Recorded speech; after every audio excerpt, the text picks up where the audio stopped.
Dear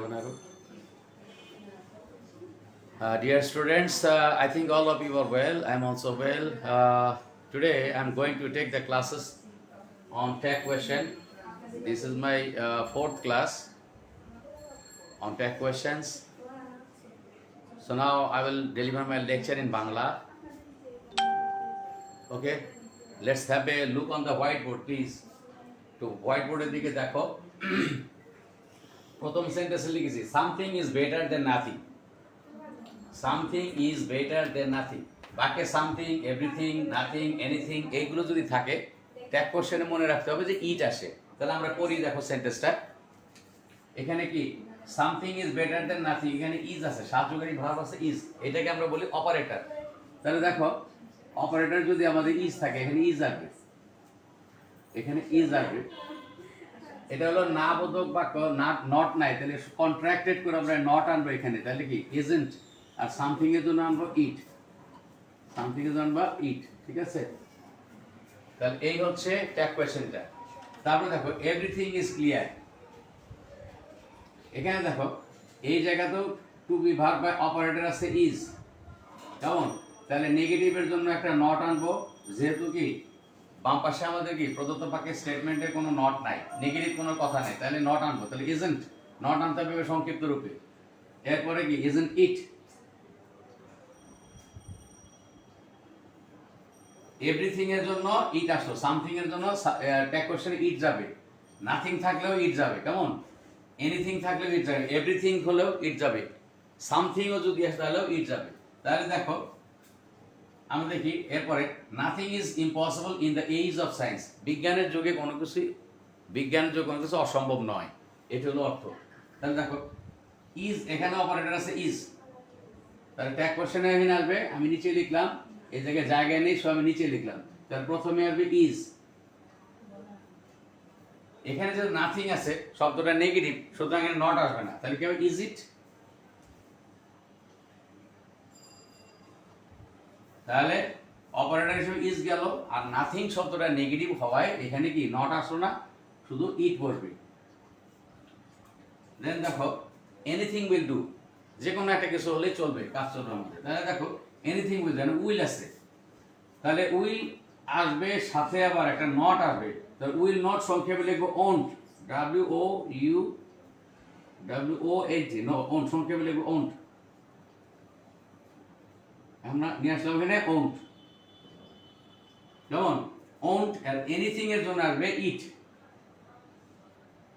anything এর জন্য আসবে হলো ইট তাহলে এটা দাঁড়ালো কি ওন্ট ইট তাহলে এই হচ্ছে আমাদের কি সামথিং এনিথিং নাথিং এভরিথিং থাকলে মনে রাখতে হবে ট্যাগ কোশ্চেন আসবে ইট হ্যাঁ আর সাহায্যকারী ভার্ব যদি থাকে তাহলে সেই সাহায্যকারী ভার্বটি যায় তাহলে এখানে গেল হলো ইজ এখানে কি এভরিথিং ইজ ক্লিয়ার তাহলে এখানে ইজি গেল isn't it nothing is impossible in the age of science এখানে দেখো খেয়াল করে অপারেটর আছে ইজ এই যে ইজ আসলো আর এই নাথিং এর জন্য আসলো ইফ এরপর থেকে এনিথিং উইল ডু এখানে অপারেটর আছে আমাদের উইল এখানে অপারেটর আছে উইল তাহলে প্রথমেই গেল উইল আবার সাথে যেহেতু নট যাবে উইল নট একত্রে হলে হবে ওন এটাকে মনে করতে হবে কি এটা এখানে কি কি আছে উইল প্লাস নট এই দুইটাকে একত্র করলে হবে ওন্ট WO সংক্ষেপে হবে এরকম ওন্ট কেমন তাহলে আমরা কি বুঝতে পারছি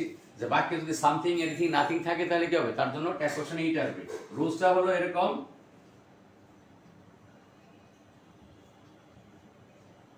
something oblique everything something everything nothing অথবা anything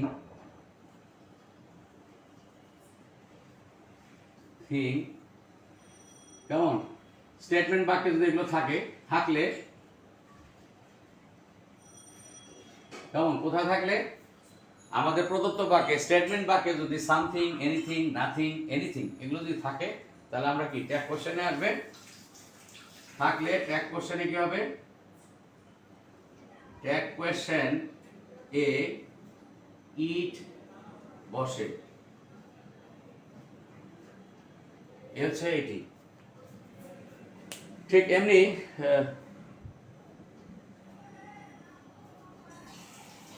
এটা মুসলাম।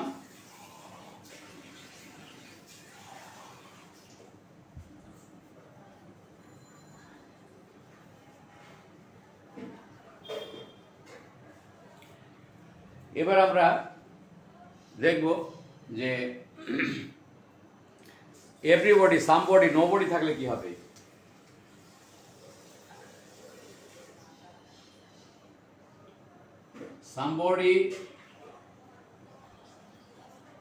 somebody has stolen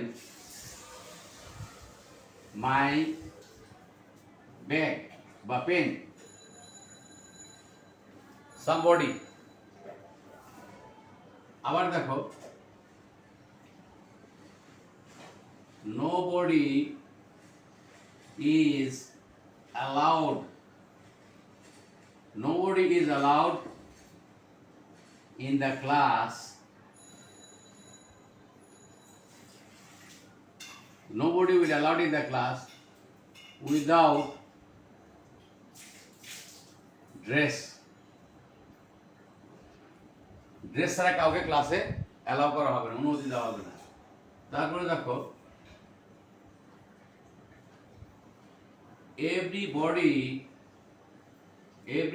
অথবা everyone wants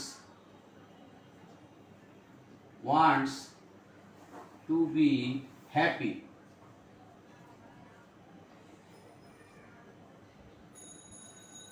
কেমন? তো somebody, nobody, everybody, হ্যাঁ,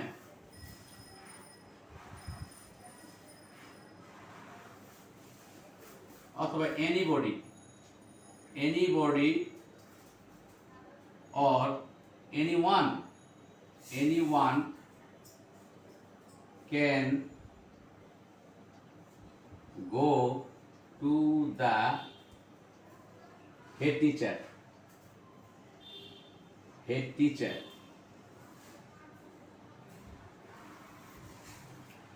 এখন এই সেন্টেন্সগুলোর ক্ষেত্রে দেখবা somebody সাবজেক্ট, বাক্যের সাবজেক্ট যদি somebody, nobody, everybody বা everyone, anybody বা anyone যদি থাকে, ট্যাগ কোশ্চেনে আসবে দে, ট্যাগ কোশ্চেনে আসবে দে, সাবজেক্ট হিসেবে যেটা থাকবে এটা পরিবর্তে দে আসবে। এখন দেখো এখানে অপারেটর বা সাহায্যকারী ভার্ব প্রথম সেন্টেন্সটিতে দেখো 1 নম্বর সেন্টেন্সটিতে আছে হ্যাজ, তার ট্যাগ কোশ্চেনে প্রথমে আমরা লিখবো হ্যাজ। এখানে নেগেটিভ কোনো ওয়ার্ড নাই, তাহলে আসবে নট, সংক্ষেপে হ্যাজেন্ট, সরি হ্যাভেন্ট হবে। এখানে দে যেহেতু আসবে, এখানে যেহেতু দে আসবে, তাহলে এইটা হওয়ার কথা ছিল, তাই না? কিন্তু দের সাথে হ্যাজ কখনোই বসে না, দের সাথে কখনোই হ্যাজ বসবে না। তাহলে এটা কি করতে হবে দেখো, এখানে কি করতে হবে, এগ্রিমেন্ট, সাবজেক্ট ভাবে এগ্রিমেন্টের একটা বিষয় আছে, সেখানে এখানে আসবে তাহলে হ্যাভেন্ট দে, কি হলো তাহলে হ্যাভেন্ট দে, আসলে হওয়ার কথা ছিল হ্যাজ, কিন্তু হ্যাজ না যে যাবে কি হ্যাভ। তারপরে দেখো nobody is allowed in the class without dress, dress ছাড়া কোনো ছাত্রকে ইউনিফর্ম ছাড়া, স্কুলের ইউনিফর্ম ছাড়া ক্লাসে অ্যালাউ করা হবে না। এটি কিভাবে করবো দেখো, এখানে জায়গায় আমি নিচে লিখতেছি নোবডি, এখানে বোঝা যাচ্ছে কি নোবডি মানে স্টেটমেন্টই নেগেটিভ, না বোধ, তাহলে এখানে আবার ইজ আছে, তাহলে ইজ আসার কথা ছিল, এখানে আসার কথা ছিল ইজ অপারেটর হিসেবে, কেমন? আর ইজ এর পরে আসার কথা ছিল কি ইজ দে, এটি আসার কথা ছিল, কিন্তু ইজ এর সাথে দের সাথে ইজ কখনোই বসবে না, দের সাথে ইজ কখনোই বসবে না। তাহলে বসবে না দেখে আমরা কি করবো, অপারেটর ইজ এর পরিবর্তে যেহেতু দে প্লুরাল নাম্বার, সুতরাং ভার্ব প্লুরাল নাম্বার আনতে হবে। তাহলে এখানে আমরা আর দে, কি আসবে ট্যাগ কোশ্চেনে আর দে, কেমন? এটি কিন্তু একটু ব্যতিক্রম, খেয়াল করতে হবে এগুলো, যে ভার্বের সাথে সাবজেক্টের এগ্রিমেন্ট হলো গিয়ে প্লুরাল সাবজেক্টের সাথে প্লুরাল ভার্ব, এখানে দের সাথে এই জন্য আর আসলো। এবার দেখো এভরিবডি বা everyone wants to be happy, তাহলে এখানে কি ডাজ আসার কথা ছিল, এখানে আসার কথা ছিল ডাজ, কিন্তু ডাজ আসবে না, কেন আসবে না? ডাজন্ট দে, এটা হওয়ার কথা ছিল, কিন্তু এভরিবডি বা এভরিওয়ানের জন্য এখানে যেহেতু দে আসবে, আর এটা নেগেটিভ বাক্য না বলে এখানে নট আসলো, কিন্তু ডাস আসবে না, আসার কথা ছিল কিন্তু আসবে না। কেন? দের সাথেও ডাজের সাথে কি এগ্রিমেন্ট হয় না। তাহলে কি হবে? এটা ডোন্ট দে। এটা কি হবে? এটা এখানে লিখতে হবে তাহলে ডু। তাহলে এটা হবে কি ট্যাগ কোশ্চেনে ডোন্ট দে। কিন্তু ছাত্ররা ভুল করে কিন্তু অনেকে এখানে ডাজ লিখে বলে, ডাজ লিখলে এটা কাটা যাবে। এবার দেখো এনিবডি বা anyone can go to the head teacher. যে কেউ হেড টিচারের কাছে, হেডমাস্টারের কাছে যেতে পারে। হ্যাঁ, everybody has the access to the headmaster. তাহলে এখানে খেয়াল করো, আমাদের অক্সিলারি ভার্ব আছে হলো ক্যান। কি আছে এখানে? ক্যান আছে। আমরা নিচে লিখি তাহলে CAN, ক্যান লিখলাম। যেহেতু এটা অ্যাফার্মেটিভ হ্যাঁ বোধক, সুতরাং এখানে কি নট আসবে, কান্ট। আমরা এইভাবে খালি টি দিয়ে কন্ট্রাকশন করে দিলাম, আলাদা নট আর আনলাম না। কান্ট দে, কান্ট দে। এ হলো আমাদের সামবডি, নোবডি, এভরিবডি, এনিবডি থাকলে ট্যাগ কোশ্চেনে এইভাবে কি সাবজেক্ট আনতে হবে। তাহলে নিয়মটা কি বলা বোঝা গেল? নিয়মটা হচ্ছে যে সামবডি বাক্যে, প্রদত্ত বাক্যে বা স্টেটমেন্ট বাক্যে যদি সামবডি, নোবডি, এভরিবডি, এনিবডি বা এনিওয়ান এই ধরনের শব্দ থাকে সাবজেক্ট, তাহলে কি করতে হবে? ট্যাগ কোশ্চেনে সবসময় দিয়ে আসবে। দের সাথে দে প্লুরাল নাম্বার দেখে ভার্ব কি প্লুরাল আসবে। যেমন এখানে হ্যাজ না আসে কি আসলো? এখানে হ্যাজ ছিল, হ্যাজ না এসে আসলো হ্যাভ। এখানে নোবডি ইজ অ্যালাউড, ইজ ছিল, ইজ আসার কথা ছিল, ইজ আসলো কেন? যেহেতু নোবডির জন্য দিয়ে আসবে, এটা মাস্ট, সুতরাং এটার সাথে এগ্রিমেন্ট হবে কার? ভার্বের। এখানে প্লুরাল ভার্ব হবে আর। তারপর দেখো এভরিবডি বা everyone wants to be happy, এখানে কিন্তু ডাজ আসার কথা ছিল। কথা সাবজেক্টের থার্ড পারসন সিঙ্গুলার নাম্বার আসার কথা ছিল, এখানে কি ডাজ, কিন্তু ডাজ আসবে না। কারণ একটাই, যেহেতু এভরিবডি বা এভরিওয়ানের জন্য দিয়ে আসবে, দের সাথে ডাজের এগ্রিমেন্ট হবে না, ডু। তেমনি দেখো এনিবডি বা anyone can go to the head teacher. এখানে খেয়াল করো, আমাদের অপারেটর আছে ক্যান, এখানে মোডাল ভার্ব, ক্যান হলো মোডাল, এই ক্যান মোডাল আসবে এখানে। নটটাকে খালি একটা টি দিয়ে কন্ট্রাকশনের কমা দিলে হবে। কন্ট্রাকশন মানে কি? সংকুচিত করা বা সংক্ষেপ করা, কান্ট। আর এনিবডি আর এনিওয়ানের জন্য আসবে দে। যদিও সিঙ্গুলার, কিন্তু এখানে নিয়মে বলা আছে দে আসবে, আর দে আসার কারণেই কিন্তু এখানে কি ভার্বগুলো সিঙ্গুলার আসে নাই।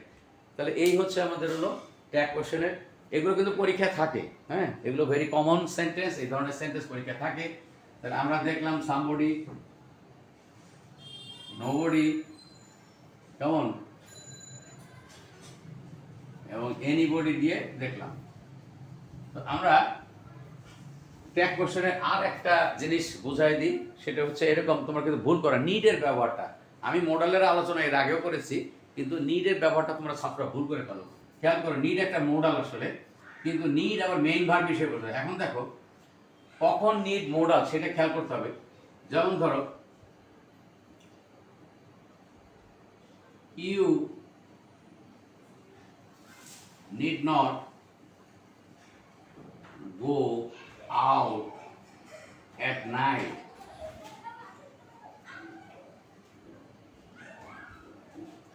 You did not go out at night. তোমার রাতে বাইরে যাওয়ার প্রয়োজন নাই।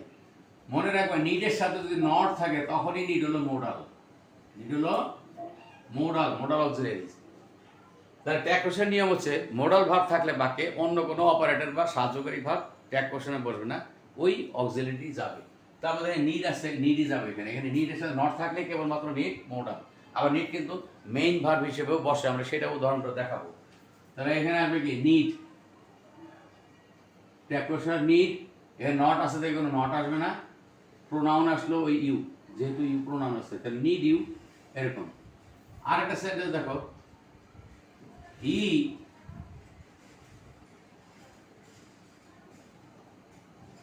did not go home. তার বাড়ি যাওয়ার দরকার নেই। এখানে লক্ষ্য করো, নিডের সাথে এস যোগ হবে না, নিডস হবে না। মোডাল ভার্বে কোনো ইনফ্লেকশন হয় না। ইনফ্লেকশন মানে এর সাথে কোনো কিছু যুক্ত হয় যখন, তখন এখানে আমরা বলি ইনফ্লেকশন বা কোনো পরিবর্তন, সেটা হবে না। তাহলে এখানেও নিড নট আছে, এটাও মোডাল।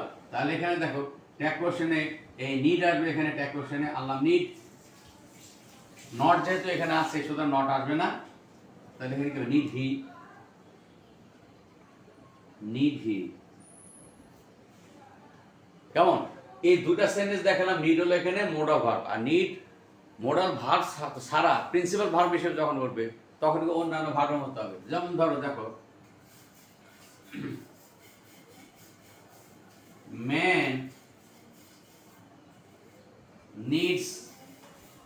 man needs company.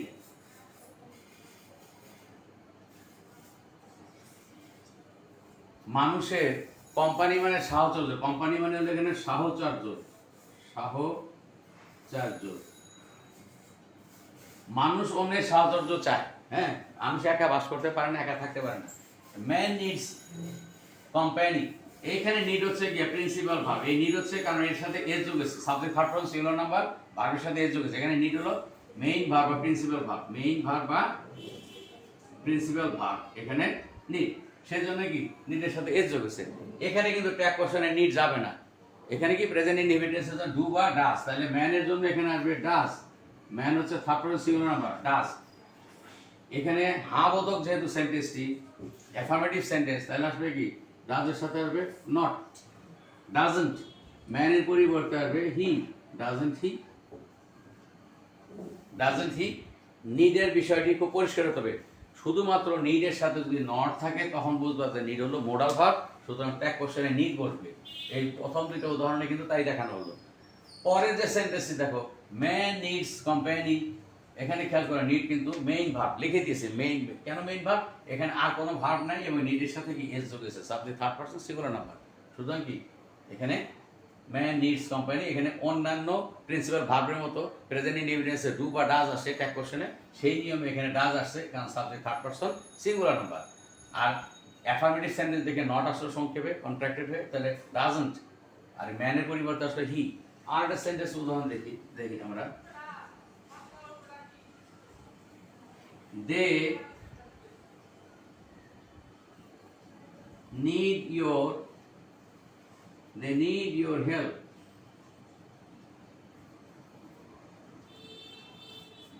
কেমন? they need your help, তাহলে দেখো এখানে নিড হলো মেইন ভার্ব, তাহলে এখানে কি ডু বা ডাজ হবে, তাহলে এখানে আমরা need do, present indefinite do আনলাম, সাবজেক্ট দেয়া আছে প্লুরাল নাম্বার, সুতরাং ডু আসলো। নেগেটিভের জন্য আসবে হলো নট, ডোন্ট, দে, এটি হলো ট্যাগ কোশ্চেন। আরেকটি উদাহরণ দিচ্ছি, হ্যাঁ, নিড মেইন ভার্ব হিসেবে আরেকটি উদাহরণ দিচ্ছি। যেমন দেখো, a child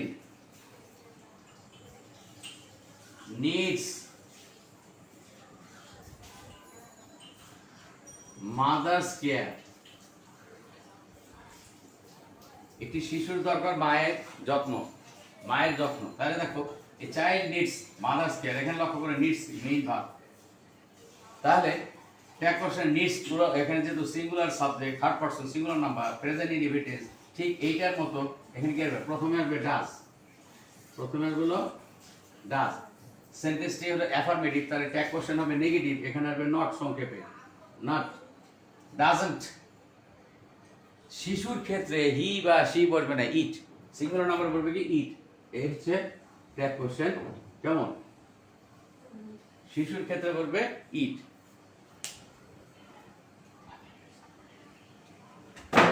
এবার দেখো, তাহলে এগুলো কিন্তু একটু জটিল বিষয়, একটু খেয়াল করে করতে হবে, এমন প্র্যাকটিস করতে হবে। এবং গ্রামার বই পড়বা, গ্রামার বইগুলোতে কিন্তু এই রুলসগুলো দেওয়া আছে।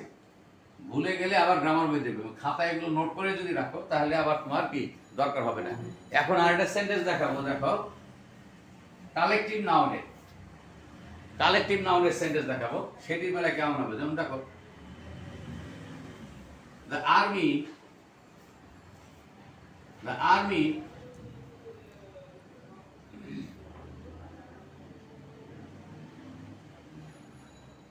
started fire, হ্যাঁ, সেটা মানে কি হলো, গুলি চালালো। এখন খেয়াল করো, এটা ট্যাগ কোশ্চেনে খেয়াল করো, এই জায়গাটায় কি আছে, এটি হলো কালেকটিভ নাউন। আর্মি হচ্ছে কালেকটিভ নাউন, কালেকটিভ নাউন। তো কালেকটিভ নাউন সবসময় সাবজেক্ট হলে সিঙ্গুলার নাম্বার হিসেবে ধরা হয়। দ্য আর্মি স্টার্টেড ফায়ার, এখানে খেয়াল করো ভার্ব হলো স্টার্টেড, তাহলে এখানে কি আসবে? ট্যাগ কোশ্চেনে যদি কোনো অপারেটর বা সাহায্যকারী ভাব না থাকে তাহলে আসলে ডিড, পাস্ট ইনডিফিনিট টেন্স আসবে ডিড। তাহলে এখানে আসলে ডিড আসলো। এই আর্মির জন্য আসবে ইট, যেহেতু এটা কালেকটিভ নাউন। কিন্তু কিছু কিছু কালেকটিভ নাউন আছে যে যদি বিভক্ত হয়ে যায় সেই ক্ষেত্রে কি প্লুরাল হয়ে যাবে। সেটির একটা উদাহরণ আগে দেখাচ্ছি, এটি একটি আরেকটা নতুন উদাহরণ, আরেকটা উদাহরণ দেখাচ্ছি আমি। যেমন ধরো লেখা আছে জুরি, JURY, জুরি। জুরি gave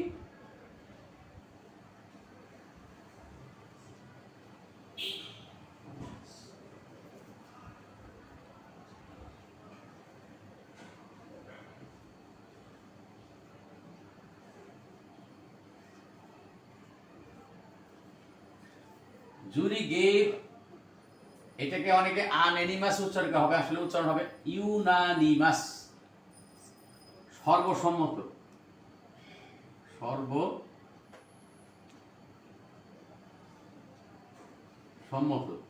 অর্থাৎ সবাই একমত হয়ে রায় দিল। ভার্ডিক্ট, শেষে একটা টি হবে। ভার্ডিক্ট শব্দ অর্থ রায়, বিচারের রায়। হ্যাঁ, ভার্ডিক্ট মানে রায়। অন দ্য কেস, মামলাটিতে জুরি বোর্ড একত্রে মিলে, জুরি বানিয়েছে হাইকোর্টে যখন বিচার হয় তখন কোনো কোনো মামলার ক্ষেত্রে 2 বা 3 জন বিচারক দিয়ে বিচারের শুনানি করা হয়। সেই ক্ষেত্রে একাধিক বিচারপতি যখন একটি মামলার রায় ঘোষণা করে বা মামলা পরিচালনা করে তখন তাদেরকে বলা হয় জুরি, জুরি বোর্ড। জুরি হচ্ছে collective noun, this jury is also a collective noun.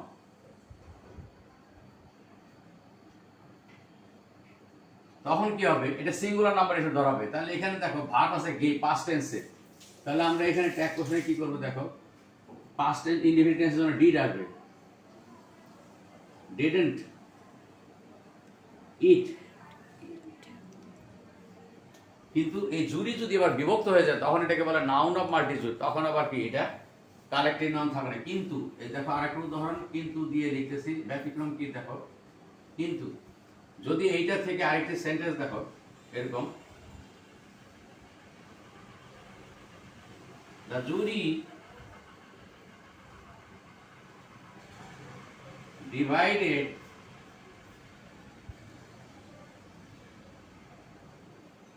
giving the verdict, verdict মানে রায়। জুরি রায় দেওয়ার ক্ষেত্রে বিভক্ত হয়ে গেল, অর্থাৎ 3 জন বিচারপতি 3 রকম রায় দেওয়ার চিন্তা করলো, বা 2 জন একদিকে বলছে আরেকজন আরেক রকম বলছে রায়টা, তাহলে কি জুরি বিভক্ত হয়ে গেল মতামতের ক্ষেত্রে। তখন এই জুরি শব্দটিকে বলা হবে noun of multitude, noun of multitude.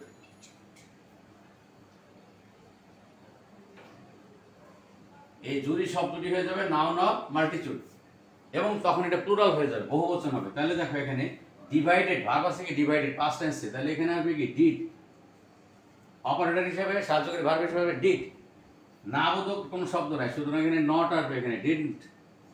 আর যেহেতু বিভক্ত হয়ে গেছে জুরি, একমত নাই, সুতরাং এটা এখন প্লুরাল নাম্বার হয়ে যাবে। তো প্লুরাল নাম্বার হলে ইট না বসে, এখানে যদি ইট পড়ছিল, ইটের পরিবর্তে এখানে পড়বে দে, এখানে পড়বে হলো দে।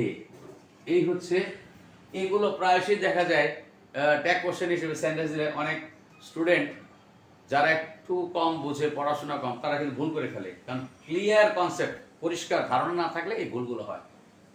আশা করি যে তোমরা এখানে বিষয়টা বুঝতে পেরেছো। গ্রামার বইতে নাউন অফ মাল্টিটিউড কি, কালেক্টিভ নাউন কি, এগুলো লেখা আছে পার্টস পিসে, তোমরা সেখানে আরেকটু বিস্তর জেনে নিতে পারবে। তো সবাই ভালো থেকো, প্যান্ডেমিক সিচুয়েশনে কেউ বাইরে যেও না, কেমন, মাস্ক ব্যবহার করবে বাইরে যদি খুব প্রয়োজন পড়ে, আর হাতে হ্যান্ড স্যানিটাইজার দিবে। বাইরে থেকে আসলে অবশ্যই সাবান দিয়ে ভালো করে হাত ধুয়ে 20 থেকে 30 সেকেন্ড। আল্লাহ হাফেজ, সবাই ভালো থেকো, থ্যাংক ইউ।